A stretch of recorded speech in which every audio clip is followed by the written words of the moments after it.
Sir जय Hind, colonel SS Pathania, शौर्य चक्कर। जय हिंद, बहुत बहुत शुक्रिया समय देने के लिए। Thank you sir. जय हिंद राजेश, एंड गर्मी मुबारक हो है। Thank you sir. गर्मी के साथ लाइट कट भी मुबारक दे देते तो ज्यादा अच्छा रहता। चलिए मैं आगे बढ़ना चाहूंगा सर, क्योंकि एक बड़ा अहम मुद्दा था जिसके ऊपर मैंने आपके साथ बातचीत करनी थी। अमूनन मैंने अपने पत्रकारिता में ऐसा नहीं देखा, जैसी खबर आई कि एक मेजर साहब जो है फील्ड फायरिंग रेंज में एक सूबेदार मेजर को गोली मार देते हैं और वहां पर उनकी मौत हो जाती है। उसके बाद आर्मी कह रही है कि हम कोर्ट ऑफ इंक्वायरी करेंगे, पुलिस कह रही है कि मेजर साहब को हमें सौंपिए।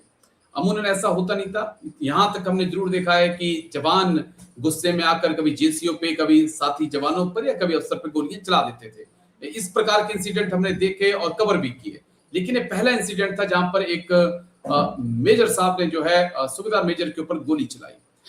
क्या एक आर्मी के अंदर से अगर इस प्रकार की खबरें निकलकर सामने आ रही हैं तो कैसे हम देख सकते हैं कहां पर चूक हो रही है, और क्या वाकई में मेंटली प्रेशर इतना ज्यादा हो चुका है या आपस में मतभेद इतने ज्यादा हो चुके हैं कि वो मनभेद में बदल चुके हैं सब? देखिए राजेश जी, अगर हम बात करते हैं सुसाइड और फ्रेट्रीसाइड, ये दो वर्ड यूज होते हैं और ये अभी के नहीं है, पुराने टाइम से चले आ रहे हैं। हर देश में, हर देश की सेना को ये स्थिति से गुजरना पड़ता है। अभी आप देखिए, अगर हम आर्म फोर्सेस की बात करते हैं तो हमारे पास 14 लाख लोग हैं जो सर्व कर रहे हैं। एयरफोर्स में मिला लीजिए, नेवी में तकरीबन 14 लाख।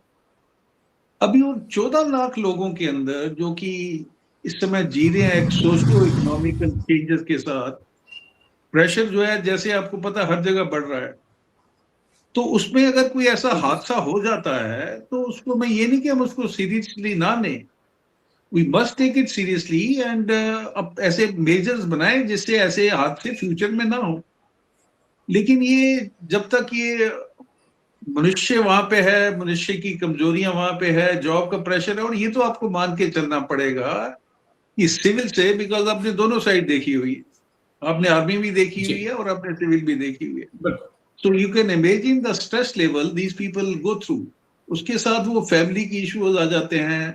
फैमिलियों के अंदर भी वो न्यूक्लियस फैमिली आ चुकी है, पहले जॉइंट फैमिली होती, तो बहुत प्रेशर आ रहे हैं, जवानों के ऊपर भी आ रहे हैं, जीएसटी के ऊपर भी आ रहे हैं और अफसर्स के ऊपर भी आ रहे हैं।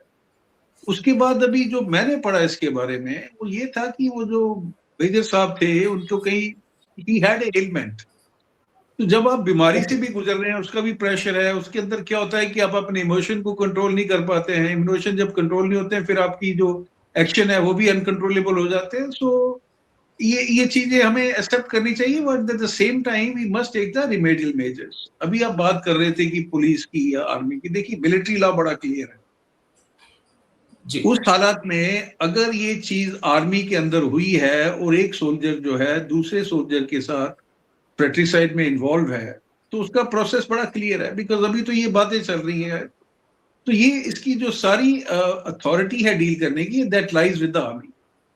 लेकिन अगर यही चीज वो एक फौजी और सिविलियन के बीच में होती, सिविलियन मार दिया जाता, तो उस हालत में वो कार्रवाई जो है पुलिस की कार्रवाई थी। तो अभी आर्मी अथॉरिटी जो है वो जाएंगे इसके लिए, पहले कोर्ट ऑफ इंक्वायरी करेंगी, उसके बाद समरी ऑफ एविडेंस करेगी, उसके बाद कोर्ट मार्शल होगा। और कोर्ट मार्शल के अंदर आजीवन कारावास से लेके फांसी की सजा जो है, depending on the case, that can be awarded by the court martial. So as far our legality is concern, the system is very profound. और आप मैजिस्ट्रेट से ये परमिशन ले सकते हैं कि हम इसको मिलिट्री लॉ के अंदर अपने अंदर ट्राई करेंगे। That is as per the military law which is been widely accepted. Okay. लेकिन इससे पहले भी हमने एक और पिछले साल, शायद इसी साल, एक केस आया था जहां पर ड्यूटी रोस्टर से नाराज होकर एक जवान ने अपने सीनियर जेसीओ को जो है उनके ऊपर गोली चला दी थी।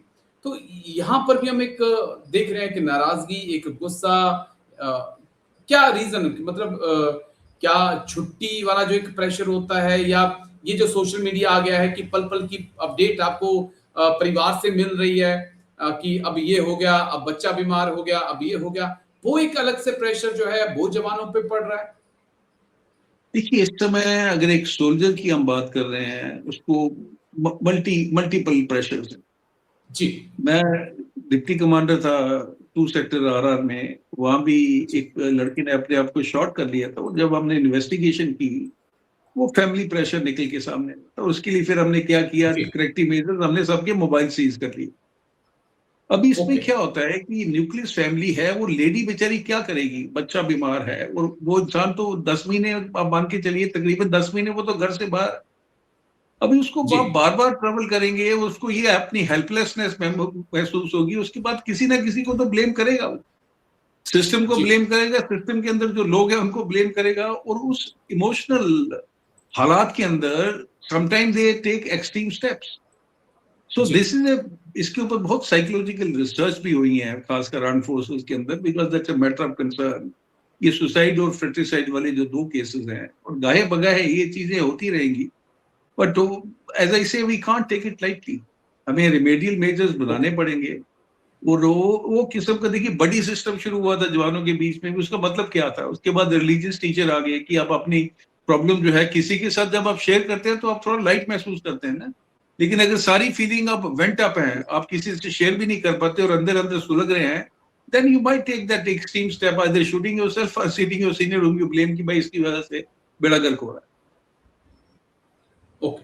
बस एक सवाल और, क्योंकि आपने बड़ी सिस्टम की बात की, तो मैं देख रहा था एक हमारे व्यूअर्स का बड़ी सिस्टम को लेकर ही सवाल आ रहा था। उसने कहा कि अ, बड़ी सिस्टम और सेवादारी में क्या फ़र्क है?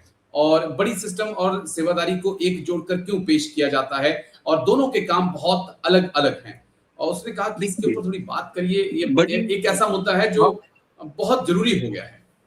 आप बडी सिस्टम को दूसरी तरीके से ले रहे हैं, अफसर का बडी और जवान का बडी। ओके, मैं जो बात कर रहा हूँ कि 2 जवान जो है बडी बना दिए जाते हैं। आप ठीक, जवानों के बीच में एक जवान का दूसरा जवान बडी होता है, basically that is for the purpose that he is the closest person to that man, and he can share his problem and grief.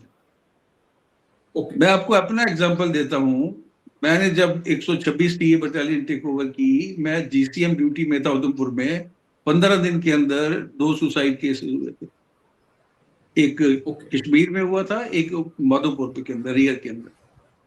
And I had just taken over the battalion में, उधमपुर में duty में था। तो ऐसी चीजें होती हैं, इनको हमें स्वीकार करना चाहिए। और रिमेडियल मेजर, और मैं अभी ये मैंने कब पलटन छोड़ी थी, 2013 में। पिछले 13 साल से वहां कोई ऐसा केस नहीं हुआ जी, है। लेकिन वो एक टाइमिंग होती है, एक आप बोल लीजिए, वो एक सिचुएशन होती है जहाँ 15 दिन के अंदर ही I had to face 2 suicide cases in my battalion. तो ये ऊपर वाले ओके, की मर्जी होती है, but at the same time we must not take it very lightly. Do the analysis, और जो गिल्टी है, अगर वो है, तो उसको जो लीगल तरीके से, court martial is the best option. और मैं, क्योंकि I been a part of the court martial, तो मेरे को पता है कि ओके, इसके अंदर वो जो चीजें होती हैं, बड़ा फेयर सिस्टम है। 5 एक जैक का भी होता है, उसके बाद 5 होते हैं, उसके बाद एक प्रिजाइडिंग अफसर होता है। तो it's a very very fair system, and we can expect that justice will be done, because किसी को मारने का हक नहीं है, whatever may be the reason. And for okay, that, अगर उन्होंने गलती की है तो उसकी सजा उनको मिलनी चाहिए। मिलनी चाहिए। चलिए, उम्मीद है ऐसा ज़रूर होगा, और ऐसा होता भी आया है इंडियन आर्मी में। लेकिन शुक्रिया, बहुत-बहुत शुक्रिया आपका कर्नल एसएस पठानिया सर, समय देने के थैंक लिए। You thank you Rajesh, sir, god जय bless Hind, you. Take care. Thank you sir, bye thank bye.